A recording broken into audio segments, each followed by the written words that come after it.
Okay, so let's begin the class. So, in the last class we discussed about the equity risk premium, the extra risk for investing in the market portfolio compared to investing in US government bonds. And we said that that's about 6%. Okay? We found the implied premium, forward-looking premium was 6.5%. And we found the historical premium was around 4%. So we said we'll look for about 6% extra for investing in the stock market, in the market portfolio, rather than in bonds. Now today we're going to talk about beta. We introduced briefly the last time. Beta is for the individual firm. So far we've found the data. There are three parts we need to know the risk for the firm. The first part is the risk-free rate. Okay? The second part is the risk premium for stocks. Stocks are riskier. Okay? And then the third part is going to be the individual one. That makes it different. This is the same for every company. This is the same for every company. And this is the one that's going to make it different. Okay? So this is called beta, or the relationship of the company to the market portfolio. So when we're estimating beta, the standard way that most people do is regressing. Regress the stock returns against the market returns. So basically we're looking at the relationship of two things. So we're going to do a regression. Have you heard regression before?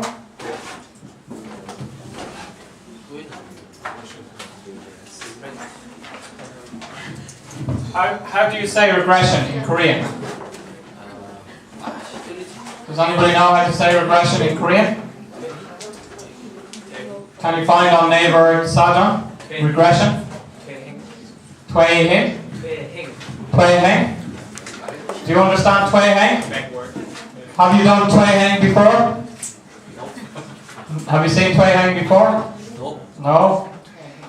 Okay, well anyway, a regression means we look at the relationship of two sets of data, right? The relationship of two sets of data. So what two sets of data do we have? Okay, on one hand we have the market portfolio, the S&P 500, and on the other hand we have the company, Coca-Cola. Okay, so we have these two sets of data. And then we take the dates. Are we going to look at monthly? Okay? Then we look at every month. September, October, November. Okay? And then we put in the price of or the returns. How much returns did the S&P 500 make in September? It made 5%. How much did Coca-Cola make in September? It made 10%. Okay? How much did S&P go up in October? It went up 8%. How much did Coca-Cola go up? 8%. Okay? How much did S&P in November? Minus 2%. Coca-Cola, 0%. No change. Okay? So we have all these data points. Not just for 1 year, but for 10 years, for 20 years, for 30 years. We have a lot of data points. Okay? And then in the regression, we make a graph showing the points. So if you look at page 51 in your book, here we can see a graph with a regression, right? We put all of the points of the S&P 500 and we put all of the points of the Coca-Cola on the graph. And then we look at, can we draw a line? Where is the line? Where is the relationship? Okay? And then the slope of this line tells us the correlation. Do you understand slope? How do you say slope? Youngi? So let's look at an example here of a different, what we would have in a different regression. So we have a table and with returns on the table, right? And we can have returns, right? So we have plus and minus, okay? And we have two different relationships. We could have a lot of positive, let's say Coca-Cola is the red color. Coca-Cola could be making very high returns, right?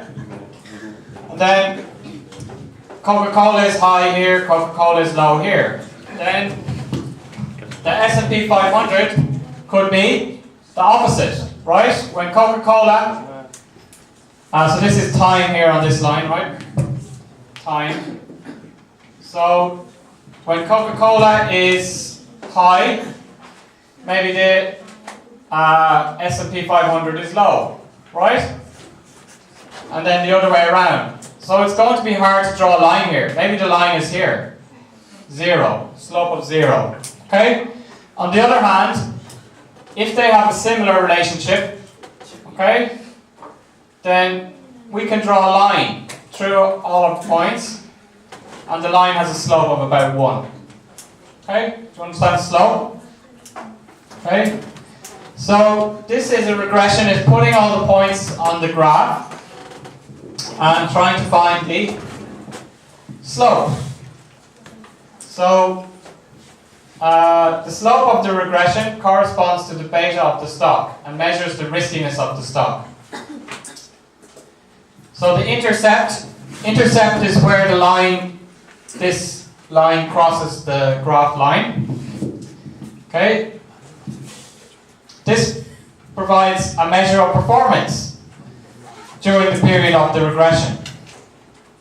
Okay, so if the intercept is higher, the stock did better.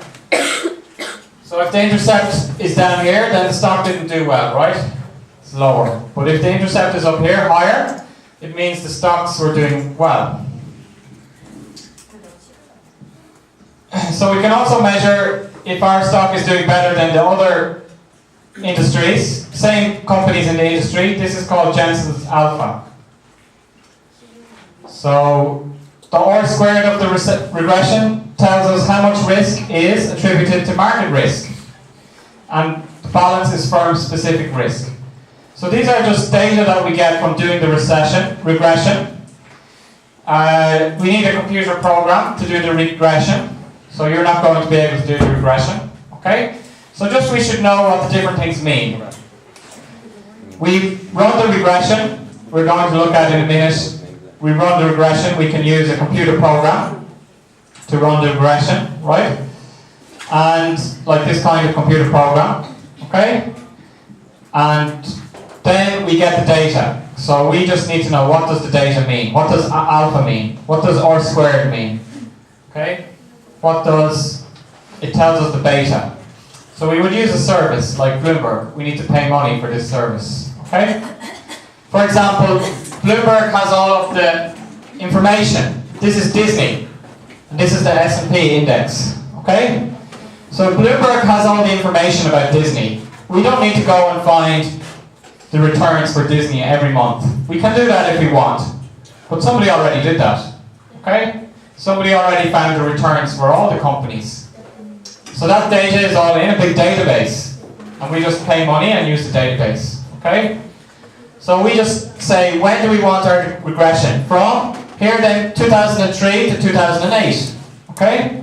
The period, every month, monthly returns. And then we plot Disney against the S&P, okay? So we get this kind of graph, okay? So on this side we have Disney, and on this side we have S&P. So what's happening here is, this month, Disney was -5, and S&P was -5. Can you see that? Okay, here's 0 here. 0, and 0 is here. So here is the square, right? So S&P is -5, and Disney is -5. 1 point. Okay? Another point. Disney was -7, and S&P was 0. Okay? Another point, Disney was 10, S&P was +5. Okay? Disney again, +10, S&P +5. So we can see that when Disney is positive, S&P also tends to be positive. Okay? When Disney is negative, S&P also tends to be negative. So each of these points is a month, okay? And it's including the return of the S&P and Disney. So when we draw, we can make the line. The regression just makes a line between these 2 points, and that is called slope. We find the slope, that is called beta. That's telling us the relationship, the correlation. So if you look at this graph, do you think the S&P and Disney stock is correlated or not correlated?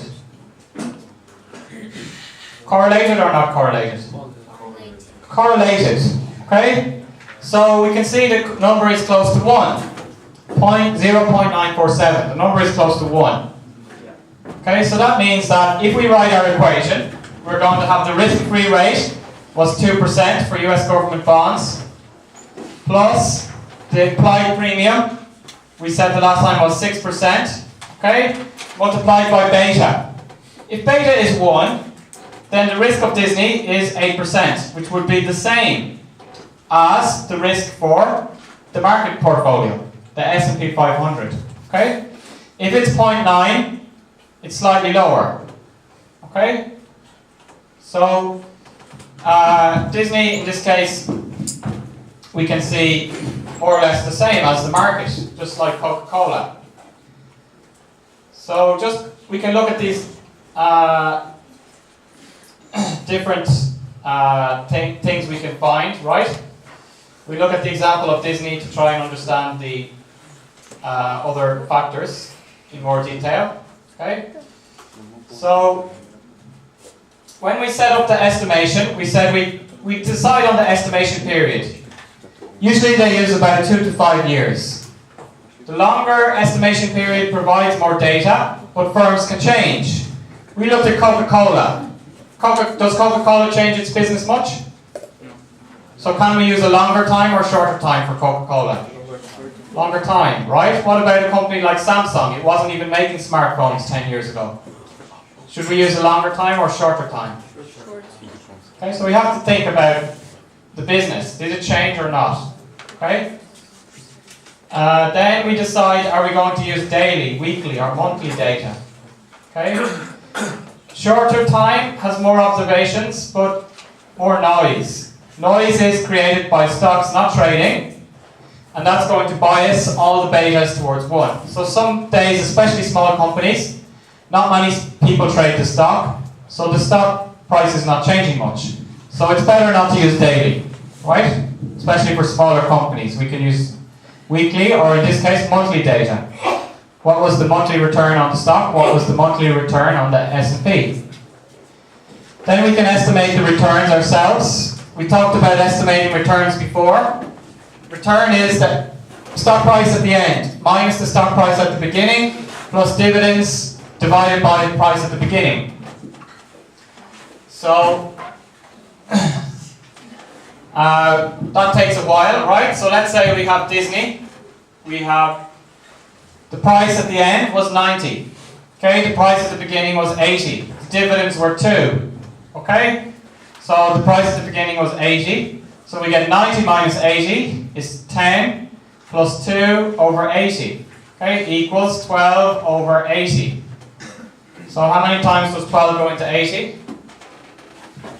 Maybe 6.5 or 7 times. So it's going to be around 13%, right? So the return on Disney stock was 13%. Okay, do you understand? That's how we calculate returns on stock. So we do the same for the S&P 500. What was the starting price? What was the finishing price? What were the dividends? Make the calculation. That's where we get our returns. Okay? But like I said, we don't need to do those calculations. Okay? Somebody has already done that. Disney is a big company. Somebody has already calculated the returns for Disney on a monthly basis. Okay? So we can just get that information on the computer program. Okay? So then we choose the market index, like the S&P for the US, and estimate returns on the index for each interval. Okay, so in this case, we use the 5 years monthly, the S&P 500. This is the example of calculating the returns. Price for Disney at the end of November, $26. Price for Disney at the end of December, $27. Did the Disney stock price go up? Yes. Okay, dividends during the month, 20 cents. Okay, so we make the calculation, 4%. Disney stock went up 4%. Return is 4% that month. So the index, we look at the number, it has a number, and the dividends, and the same thing. The index went up 3% in November. Okay? So that's 1 point on our graph. If we're making our graph, where are we going to put that point? Here we have Disney, and here we have the S&P. Okay? So this is plus, plus, minus, minus. So where is the dot going to go? S&P went up 3%, Disney went up 4%. So S&P, we go over here to 3, Disney over here to 4, and we put the dot here. Okay? Do you understand? So that's one dot. Okay? And then we continue to do that for every month for 5 years. How many dots are we going to have? 12 months, 5 years. 60 dots. So that's what you saw on the thing. We had 60 dots. Okay? So if we do that, this is what we get. 60 dots. Okay? This is, we can find that one if you want. Here's around 3%. Here it is. Disney is up 4%, S&P is up 3%. That was November 2004. Okay? So we put on all of the other dots, and we use the computer program to make this regression line. This is called a regression line. Okay? So we get this figure from the computer program. We get 0.47% plus 0.95, and it tells us R squared is equals to 41%. So we look at these numbers. The intercept is 0.47. So the intercept is here. Do you understand intercept? Yes. Do you play soccer? Yes. Garucheki? Is that interception in soccer? Yes. So intercept, where does the line intercept? Here we can see the number, 0.47, right? So we have to wonder, what does that mean? Okay? So, we can make the comparison of the intercept versus the risk-free rate multiplied by 1 minus the beta, and this gives us the Jensen's alpha. So it tells us that Disney did 0.46% better than expected per month between 2004 and 2008. So basically, these numbers are up high here, right? If the numbers were down lower, then this line is going to be cutting at minus. Okay? So intercept is giving us an idea of the performance of Disney. Okay? Was this not just did it have a relationship with the S&P, but also is it performing well? Okay? If the intercept is here, if all of the things are here, lower, then Disney didn't perform well. But we can see that Disney performed better than expected. Okay? So that is Jensen's alpha. So we find Jensen's alpha using the intercept and the risk-free rate by 1 minus the beta. We compare them and we get that data. Okay? But that's just side point. Okay? These are just side points, I'm telling you. Some extra information we can get when we do the regression. Okay? Main information is the beta. Okay? But just we can see some other information too. So, let's answer this question. Disney has a positive Jensen alpha of 5.6% a year between 2004 and 2008. This can be viewed as a sign that the management in the firm did a good job managing the firm during the period. Okay? So, Disney was doing well. The stock price was high more than low. Okay? And doing a little bit better than the index, the S&P 500. Okay? Than the market portfolio. So do you think this means that the management is doing a good job? True or false? Discuss with your partner. So we looked at all the data. We found that Disney has a positive Jensen's alpha. It's doing a little bit better than the market portfolio. Okay? Do you think that that means that the management are doing a good job in Disney. Okay? What do you think? Discuss with your partner.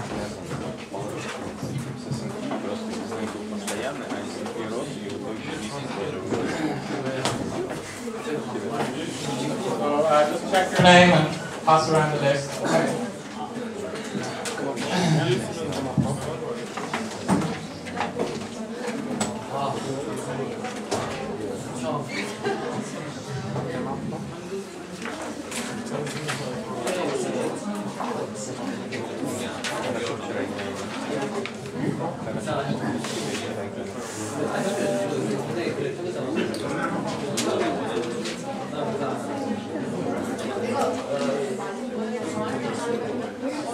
Okay, so let's have a show of hands. Who thinks yes, true, this shows that Disney's management is doing a good job? Who thinks no, they're not, it doesn't show they're doing a good job? Anybody? Okay, well, this is not an easy question because it doesn't really tell us is the answer. Okay, maybe Disney did better than the S&P, but maybe all entertainment companies did better than the S&P. Okay? So we need to compare Disney to other similar companies, not just the market portfolio. Okay? For example, if we look at the oil company, the last 3 years, maybe the return on the oil was negative, a lot lower than the market portfolio. Okay? The oil price went down a lot. But our oil company only lost 5%. All the other companies lost 50%. Now, do you think the manager in our company did a good job? But it was 5% worse than the market portfolio.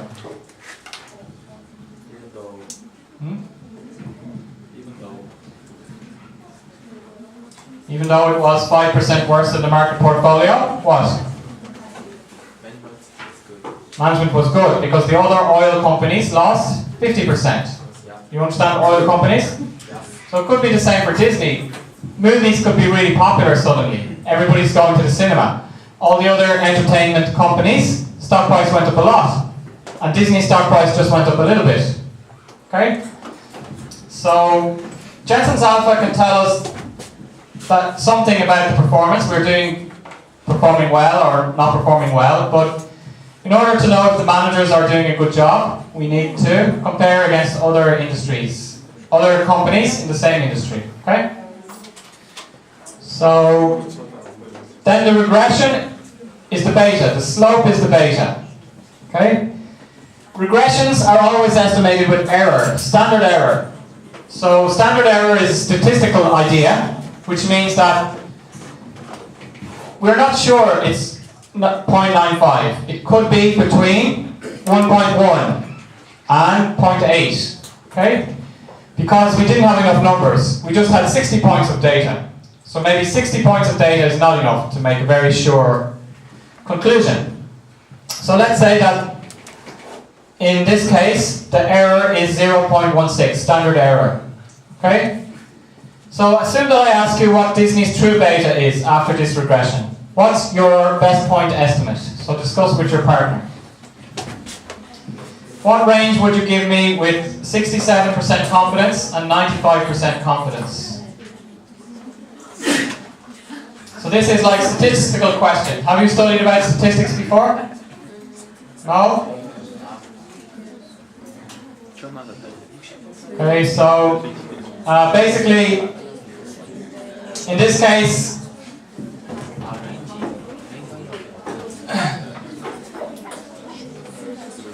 we say that the slope of the regression is 0.95, right?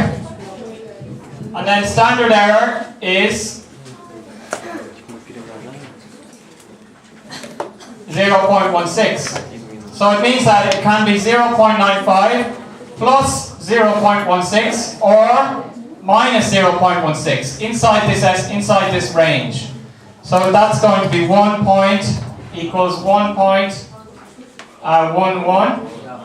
and equals 0.79, right?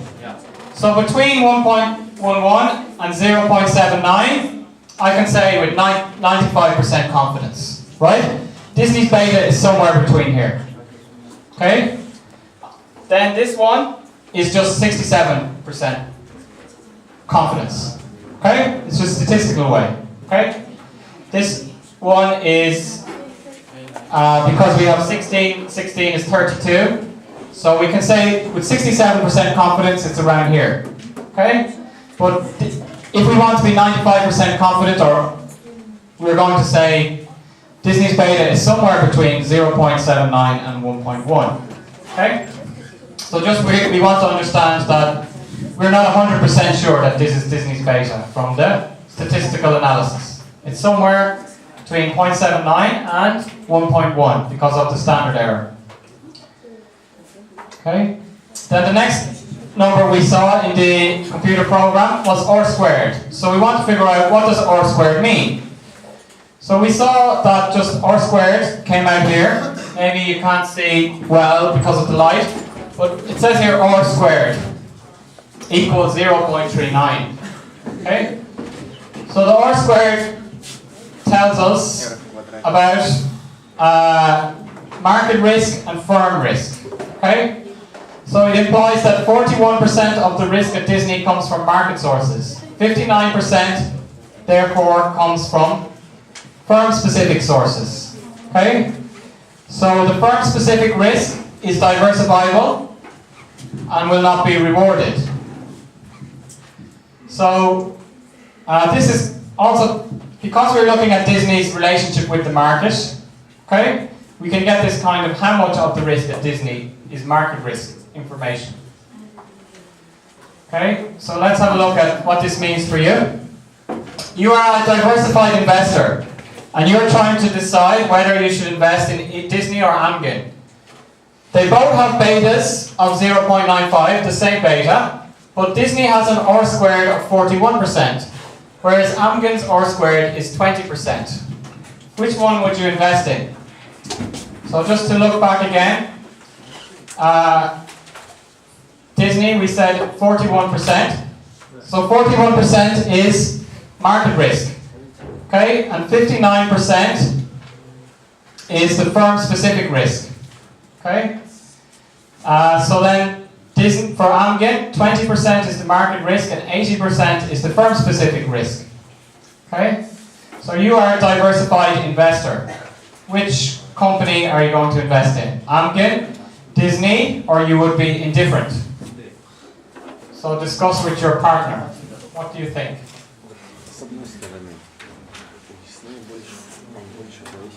Disney has lower firm-specific risk. Amgen has higher firm-specific risk.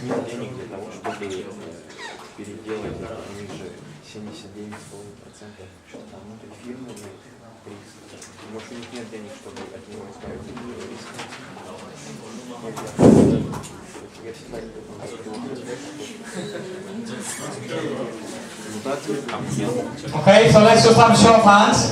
Who thinks Amgen? Hands up. Who thinks Disney? Who thinks we're indifferent? Doesn't matter.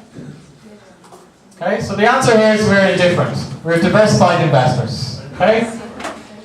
So the point is, if we're already a diversified investor, we don't worry about the firm-specific risk.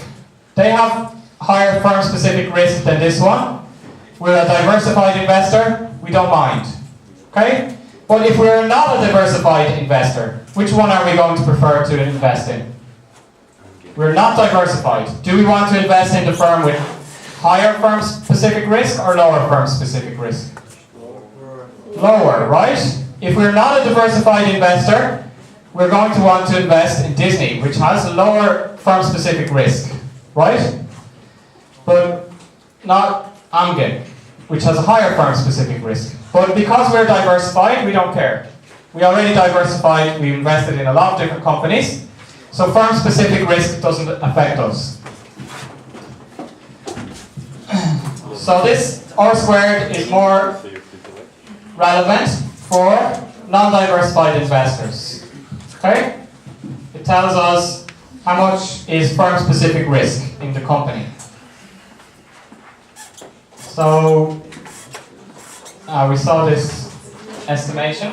So then once we know Disney's beta, we can make a calculation. If we calculate in 2009, the risk-free rate was 3.5%. The risk premium was 6%. The expected return is the risk-free rate plus beta times the risk premium. So 3.5% plus 0.95 by 6 is going to give us 9.2%. That is the cost of equity, the expected return, or the equity risk. We can say all of those three things for Disney, 9.2%. Okay? So it means that investors need to expect to get 9.2% return before they invest in Disney. Okay? So you have the choice. Invest in the US government bond, 3.5%. Okay? Or invest in Disney. But Disney needs to offer you 9.2%. If Disney offers you 6%, Disney tells you over the next 5 years we expect to make profits of about 6%. So we expect our stock price to go up by 6%. Are you going to invest in Disney? Yes. Why? Because it's higher than US bond. Yes, but US bonds has no risk. Are you sure that Disney's stock price will go up? No. No, Disney's stock price might go down. Okay? That's what this number tells us. This number tells us this is how much we should be asking for from Disney if we're going to invest in Disney. Okay? So do we really expect, we're going to talk about in the second half of the class how to calculate return. Okay? So we're going to try and calculate how much profit will Disney make. Okay? So if we think their profit is going to be lower, then we won't invest there. We'll invest in the government bonds. Okay? So discuss this question with your partner. As a potential investor, you're thinking about investing in Disney. What does this 9.2% expected return tell you? Okay, so choose one of the two options.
Okay, so let's have a show of hands. Who thinks the first one? Who thinks the second one? Who thinks the third one? Okay, let's try again. Everybody put up their hand. Who thinks the first one? 5 people. Who thinks the second one? Who thinks the third one? Both. Okay, the correct answer is both. Okay? So, you are half right if you chose 1 or 2. Anyway, it's right, but you also need to choose the other one. Okay? So it's called the expected return. Right, that's the name. Expected return. You understand expect? How do you say expect in Korean? Expect? D-Day? So it's the expected return. Return means the money you get back. You understand return in English? Get back money. Okay? So that's correct, yes. And then this is also the return I need to make to break even. Break even means get my money back. Okay? So,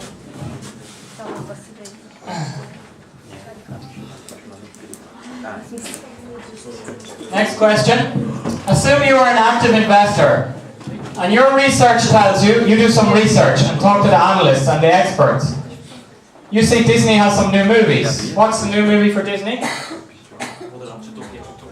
Zootopia? Did you watch Zootopia? Yes, Zootopia is for kids. Why did you watch Zootopia?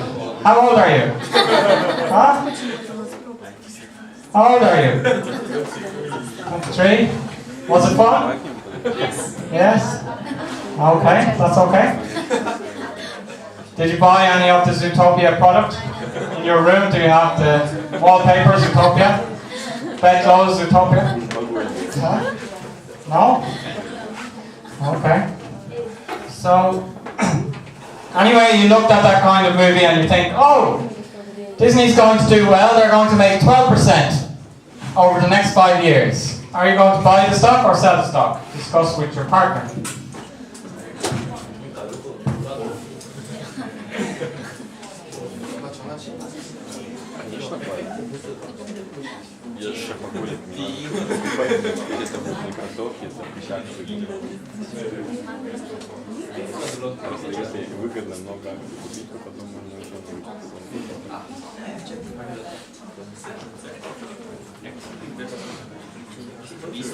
Чем продавать, если это выгодно? Okay, so hands up, who's going to buy the stock? Who's going to sell the stock? Are you joking? Huh? Okay, of course we're going to buy the stock, right? That's, the 9.2% is telling us, also telling us the risk. Okay? The risk is about 9%, but we expect to make 12%. We expect to make 12%, then more than the risk. So we're going to buy the stock. Okay? So what about from the point of view of the managers in the company? It means that the managers know they need to make this much. Otherwise, people won't be interested in investing in the company. Okay? So this is called the hurdle rate for projects. We talked about the hurdle before. Okay? So we also can call this the cost of equity. So Disney needs to know they need to make, when they do a project, they need to make more than 9% in that project. Okay, for their equity investors. Okay, if Disney is going to make a movie and they think we'll just make a 2% profit, are they going to do the project, do the movie? No, it's going to cost them 9% to get the money. Okay, from the investors. The investors need to get back 9%. So, if they don't deliver on this 9%, the investors are not going to invest in the company. Okay? So let's look at this question. So you are advising a very risky software firm on the right cost of equity. Okay? You estimate a beta of 3 because it's a risky software firm, and come up with a cost of equity of 21.5%, so quite high. Okay? If we put 3 into the equation, it's going to be 3 by 6 is 18. 18 plus 3.5, 21.5. Okay? The CFO, the Chief Financial Officer of the firm, is concerned about the high cost of equity. I want to know if there's anything he can do to lower his beta. So what would you advise him? How can he bring down his beta? So people won't invest in the software firm unless that he can offer them profits of more than 21%. Okay? So he wants to bring down his beta so he can attract more investors with lower profits. So how do you think a company might bring down the beta? So discuss with your partner. Do you have any idea to tell him?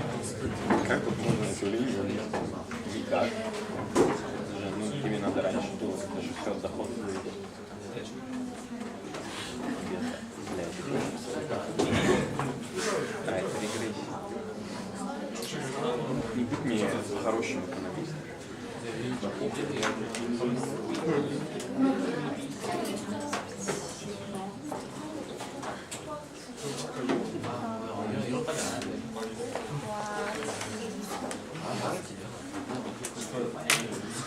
Так, ты была на прошлом занятии, что такое бейта? Так, ты вот сейчас на паре сидела,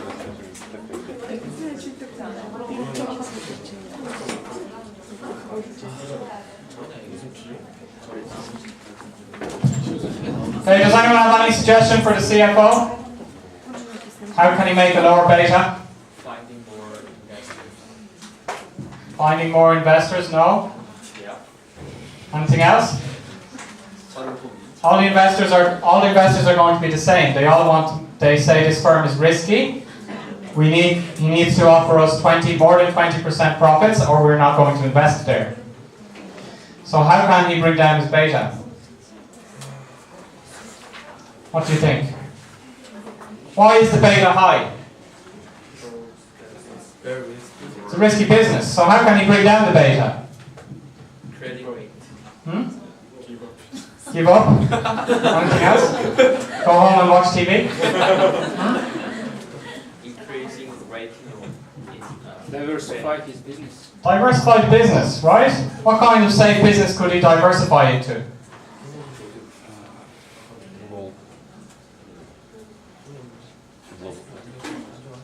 Selling bicycles? Risky software and selling bicycles? Right? So he can, he can change his business, right? Maybe he can start selling some very common product for computers, right? Not the risky new software. He can also sell some very like Microsoft Excel, I don't know, that kind of thing, right? Safer business. Then he can bring down his beta, okay, and get more investors. But the leading question from this is, would you tell him, yes, you should diversify and you should have a lower beta?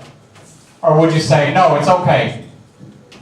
So you have to give advice to that guy. Very high cost of equity in risky business. What do you think? Should he diversify and bring down the beta? Yes or no? Discuss with your partner. What are you going to advise them? Are you going to advise them, yes, you have to diversify to reduce your risk?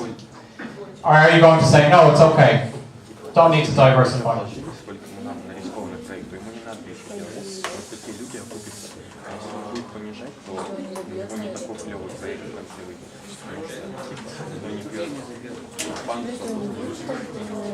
Imagine you're talking to the founder of Twitter, right? Twitter, risky stuff, you know Twitter? What are you going to advise him? The start of his business is very risky. He has to pay that big profit to the investors. They're going to invest in his company. Okay? Are you going to tell them, oh, you need to diversify to bring down your beta, bring down your risk? Or are you going to say, it's okay? Okay? So hands up, let's say, who's going to tell him, yes, you need to diversify and bring down your beta? Who's going to tell him, no, don't worry, it's okay? Right? Okay, so it depends on your point of view. But in the case of Twitter, if they have a good idea, they don't need to diversify, right? Even though it's very risky, that's the point. Different people have different ideas of risk. Okay? I want to take risk, then I don't need to diversify. Okay? So I'm doing Twitter. I'm betting everything that Twitter will be a success. The investors, I want to find investors who want to take a high risk. Okay? Investors who are prepared to take that kind of risk. I need to find those kind of investors. It may be harder, but in the end, I can get a higher return if it works. Okay? So the point we're trying to make about beta is that it's not necessary that the lower beta is better. We can't always say, oh, lower beta is better. Right? It's not like a rule. This company, risky software company, had a very high beta, but the company, risk also means return or opportunity. Okay? So it also means the company has a high opportunity for making a big profit. Okay? So it depends on people's appetite for risk. Do you understand the appetite? How do you say appetite in Korean? Do you have a good appetite? Do you eat a lot of kimchi and rice? How do you say appetite? Shirong? Can you say Wiyame Shirong in Korean? Appetite for risk? In English we say appetite for risk, right? Some people, appetite means I like eating oranges, you like eating apples, right? I like eating Mexican food, you like eating Chinese food. So different people have different appetite for risk. Some people like low risk, some people like high risk, okay?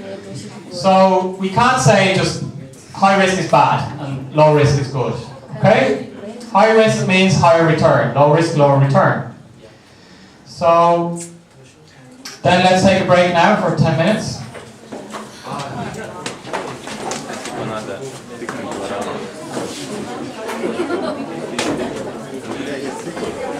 Это S6 или S7? Это 6, но я до сих пор не умею.